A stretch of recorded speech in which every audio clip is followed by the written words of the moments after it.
दोस्तों नमस्कार।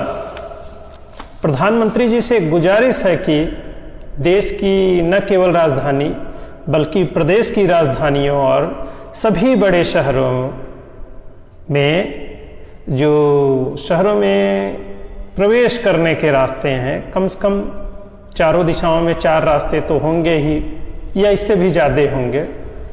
तो वो जो शहर के बाहर के जो हिस्से हैं वहाँ पर एक अस्थाई धरना प्रदर्शन स्थल की व्यवस्था किया जाए, जिसके लिए आवश्यक इंफ्रास्ट्रक्चर भी जुटाया जाए, क्योंकि लोकतंत्र में प्रदर्शन धरना ये एक अनिवार्य हिस्सा है जो लगातार चलते रहना चाहिए, जिसे कहा जाता है कि संविधान को बचाने के लिए, नागरिक अधिकारों को बचाने के लिए जब तक कोई पार्टी विपक्ष में रहती है तो इस प्रकार के आयोजन करते रहना पड़ता है। और वर्तमान सरकार को तो कुछ ज़्यादा ही इस तरह के मेलों को झेलना पड़ रहा है। और अगर इस तरह के आयोजन स्थल अस्थायी रूप से बना दिए जाएं, जिसमें बाकायदा कटीले तार, बैरिकेडिंग, मतलब कुछ ऐसे जगह भी वहाँ पे बनाया जाए उन स्थलों पर जहाँ से अच्छा फ़ोटो और वीडियो बनाया जा सके कि देखिए ये कटीले तार लगे हैं, ये देखिए बाड़बंदी की गई है, कितनी परेशानी हो रही है लोगों को। अरे भाई, लोकतंत्र है, अगर कोई चुनी हुई सरकार है और उसने अपना कोई मैनिफेस्टो जनता के सामने बनाया था, ले गए थे चुनाव के पहले और वो चुनाव जीत कर आए हैं, तो उनको शासन कर लेने दीजिए 5 साल और आप वादा करिए कि आप ये काम करेंगे और जनता आपको अगर चुनेगी तो आप आइएगा और उन कानूनों को बदल दीजिएगा। वैसे इस आंदोलनों का एक पक्ष और भी है कि हमें इन आंदोलनों के पक्ष में रहना चाहिए। एक काम तो ये है कि पूरे देश का अच्छा खासा मनोरंजन होता है, टीवी वालों को ब्रेकिंग न्यूज़ लगातार मिलती रहती है, सोशल नेटवर्क पर लगातार बकवास चलता रहता है, मतलब पूरी जनता व्यस्त है। वास्तव में क्या हो रहा है इस पर किसी का ध्यान नहीं जाता है। और अगर हर शहर के बाहर इस तरह की अस्थायी व्यवस्था कर दिया जाए तो जाम वाला भी झंझट लगभग मैनेज हो जाएगा, क्योंकि एक निश्चित जगह पे आंदोलन का आयोजन होता रहेगा। और इसके फ़ायदा जो हैं उनमें सबसे बड़ा फ़ायदा इसमें FDI आता है। अब लीजिए किसान आंदोलन को लीजिए, इसमें UK से पैसा आ रहा है, कनाडा से पैसा आ रहा है, अरे और जानते हैं चीन से भी पैसा आ रहा है। तो सोचिए FDI का कितना अच्छा माध्यम है। और बेरोजगारी की समस्या भी इससे सलट जाती है। किसान आंदोलन में लगातार आंदोलित रहने वाले लोग, सोचिए अगर साल भर से आंदोलन कर रहे हैं तो काम धंधा छोड़ के नहीं कर रहे हैं, बल्कि यही काम धंधा बन गया है। भाई, लगातार आंदोलन पे बैठे रहना एक बड़ा काम है ना। अच्छा बताइए, किसान आंदोलन अगर हो रहा हो तो किसानी कैसे किया जाए, अच्छी किसानी कैसे हो सकती है, सस्ती किसानी कैसे हो सकती है, अच्छे बीज कौन कौन से हैं, कम सिंचाई से कैसे फसलों का उत्पादन किया जा सकता है, फूड प्रोसेसिंग कैसे हो सकती है, उसके लिए बाजार कैसे तय किया जाए या कैसे बेचा जाए, कोई किसान डायरेक्ट बाजार में कैसे सामान बेच सकता है। अरे MSP आप कर रहे हो, ये बिल वो बिल बात हो रही है। अगर किसान खुद ही सेलर बन जाए, उसे किसी मध्यस्थ की जरूरत न पड़े, मतलब वो खुद ही दुकानदार हो, डायरेक्ट लोगों को बेच सके, ऐसा मैकेनिज्म वो खुद डेवलप करे, वो सरकार पे क्यों निर्भर रहे। अरे भाई, टमाटर 20 रुपया क्यों किलो बेचे जब वो 100 रुपये किलो बिक सकता है। तो भाई आप MSP पे तो यही कर दोगे। आज टमाटर 100 रुपये किलो है, 5 रुपये किलो भी जाएगा, तो जब उसके बढ़े हुए दाम से उसका लाभ मिलना चाहिए, 100 रुपये किलो टमाटर हो जाएगा और MSP में उसे 20 ही रुपये किलो बेचना पड़े, तो क्या ये सही होगा। इसी तरह वह उन फसलों का उत्पादन करे जिसका वह ज़्यादा से ज़्यादा मूल्य प्राप्त कर सके। अब आप कहोगे गेहूँ चावल केवल पैदा करते रहो, तो भाई जब उसकी उन खाद्यान्नों की देश में उतनी आवश्यकता नहीं रहेगी तो उसका उचित मूल्य नहीं मिलेगा। आप चाहे जितनी कोशिश कर लीजिए, ये गाली गलौज लड़ाई झगड़े से नहीं होगा। आखिर इतने गेहूं चावल का स्टॉक रख के सरकार क्या करेगी?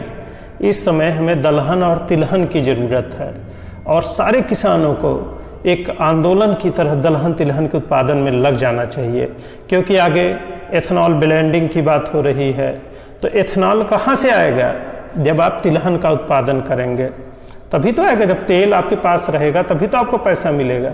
अब पता चलता है कि अगर सरसों के तेल का दाम 200 रुपये किलो हो गया है और आपके पास सरसों ही नहीं है, तो सरसों उत्पादन करिए आप अब भी गेहूं चावल ही बोना चाहते हैं। कौन से फल और फसल लगाने से आपको ज़्यादा मूल्य मिलेगा? अगर आप किसान नेता हैं, एग्रो साइंटिस्ट हैं, एग्रीकल्चर के एक्सपर्ट हैं किसी भी तरीके से, तो किसानों को ये समझाइए कि खेती कैसे किया जाए और इसके लिए साधन तकनीक कहाँ से आएगी। इन चीज़ों को बताइए, समझाइए कि कम ज़मीन में गुणवत्ता परक खेती कैसे की जा सकती है। आप बताइए, जितने किसान नेता हैं वो क्या बात कर रहे हैं? खेत किसान पर क्या कोई बात हो रही है? वो तो राजनीतिक समर्थन और विरोध की बात हो रही है, अपना अपना एजेंडा सेट किया जा रहा है। खेती किसानी पर अब भी कोई बात नहीं कर रहा है, या जो एग्रीकल्चर के जानकार हैं अब भी वो मेन फ्रेम में नहीं हैं। उनका टीवी चैनल पे कोई वक्तव्य नहीं आ रहा है, उनसे कोई बात नहीं कर रहा है। बेवजह बहस लड़ाई झगड़े में शामिल जो लोग हैं केवल उन्हीं को टीवी पर दिखाया जा रहा है।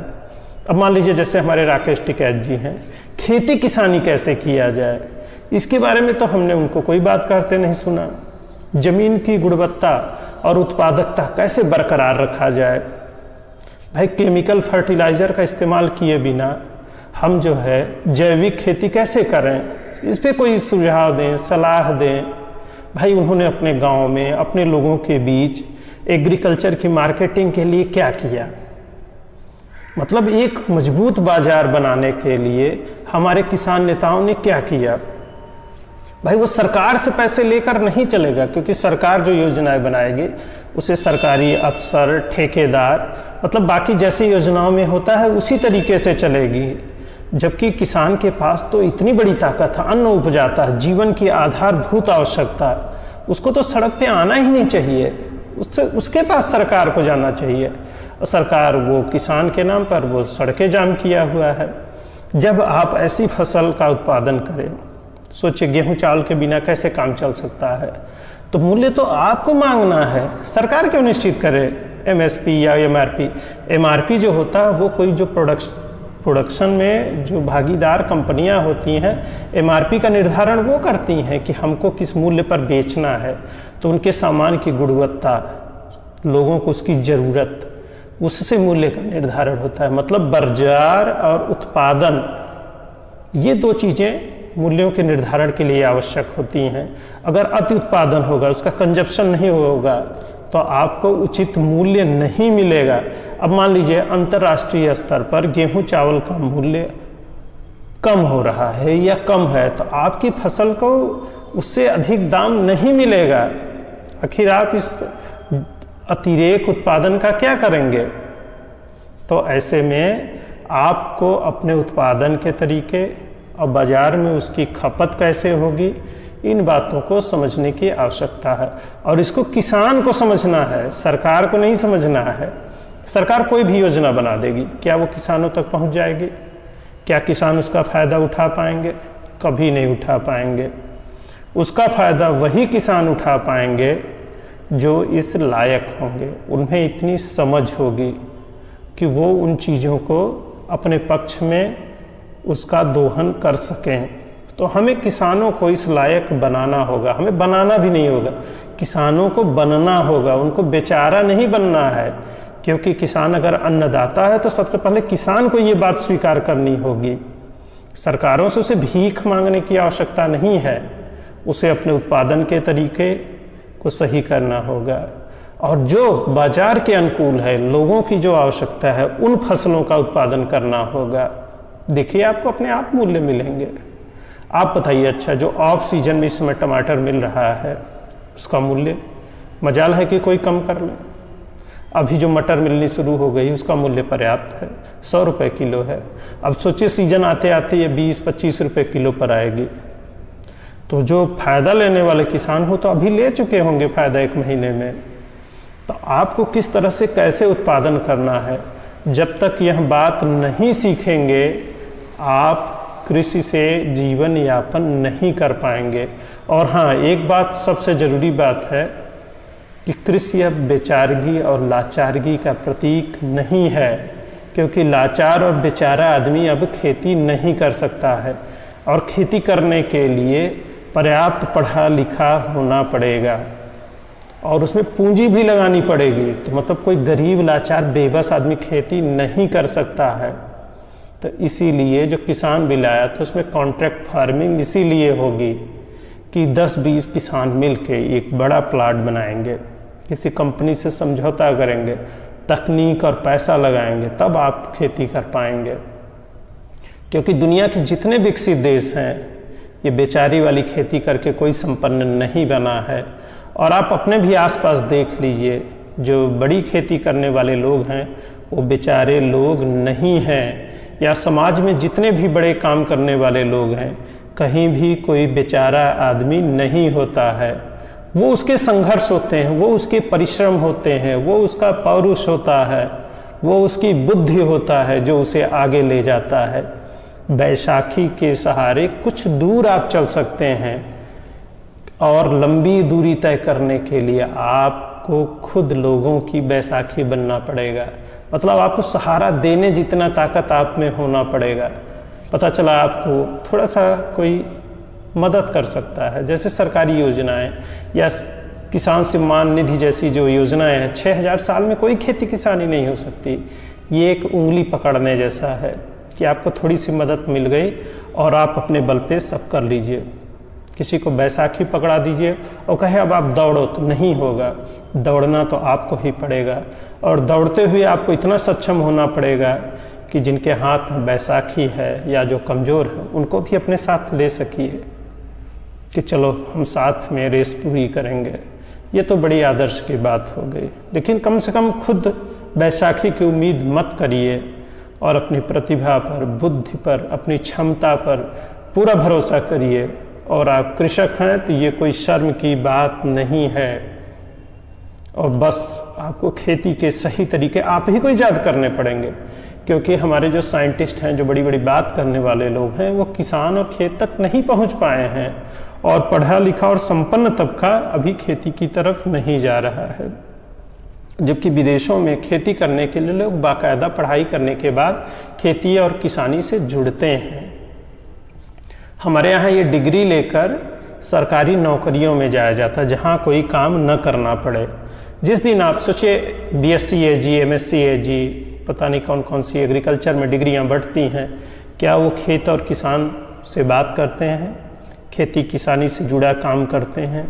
नहीं, वो लोग सरकारी नौकरी कर रहे हैं और सरकारी नौकरी में जाते ही बस वही सरकारी काम जैसा सब हो जाता है। समय पे सैलरी लो, कितना इंसेंटिव ले लो और काम न करना पड़े तो सबसे अच्छा है। अब ये बात कही जाएगी तो सारे सरकारी कर्मचारी नाराज़ हो जाएंगे, लेकिन उन्हीं सरकारी कर्मचारियों से अपील है, गुजारिश है कि आप अपने साथियों और खुद को देखिए और जो आपको वेतन मिलता है और उसके अनुपात में आप कितना काम करते हैं, इसकी जवाबदेही आप खुद तय करिए, चाहे जिस पद पर हों आप। अब बुरा मानने का भी आपको हक है। तो ये वाली बात भी कह दी जाती है कि सभी लोग ऐसे नहीं हैं, जिससे आपको बुरा ना लगे, मगर सच यही है कि आप काम नहीं करते हैं या फिर जितना करते हैं वो संतोषजनक नहीं है। आपका तरीका, बात, व्यवहार कुछ भी अच्छा नहीं है। अब किसी भी सरकारी संस्था में जाकर देख लीजिए, वो आम लोगों से कितनी बदतमीजी से पेश आते हैं।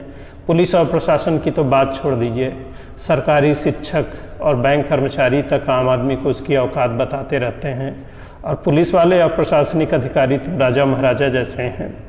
एक सिपाही भी आम आदमी की कोई कद्र नहीं करता, जबकि सरकारी पदावली है हायरार्की, उसमें उसका क्रम तो वो अच्छी तरह जानता है, उस क्रम में उसकी क्या हैसियत है। लेकिन इज्जत देना, वर्दी पहने है ना, देख लेंगे। मतलब पूरे गुंडे और बदमाशों जैसा व्यवहार होता है। खैर, हम सब लोग इसी व्यवस्था के हिस्सा हैं और हम जहाँ पर भी हैं, जैसे भी हैं, अपनी तरफ से एक सार्थक कोशिश करते रहना चाहिए किसे हम बेटर करेंगे और सिर्फ शिकायत करने वाले व्यक्ति हम नहीं रहेंगे। तो एक दो आदमी तक भी अपनी बात आप पहुंचा सकें और कुछ अच्छा समाज में कर सकें तो ये बहुत अच्छा होगा। तो इस नैतिक उपदेश के साथ आज की बात यहीं ख़त्म की जाती है और मुझे झेलने, बर्दाश्त करने और सुनने के लिए बहुत बहुत धन्यवाद। फिर मिलते हैं अगले संवाद में। शुक्रिया।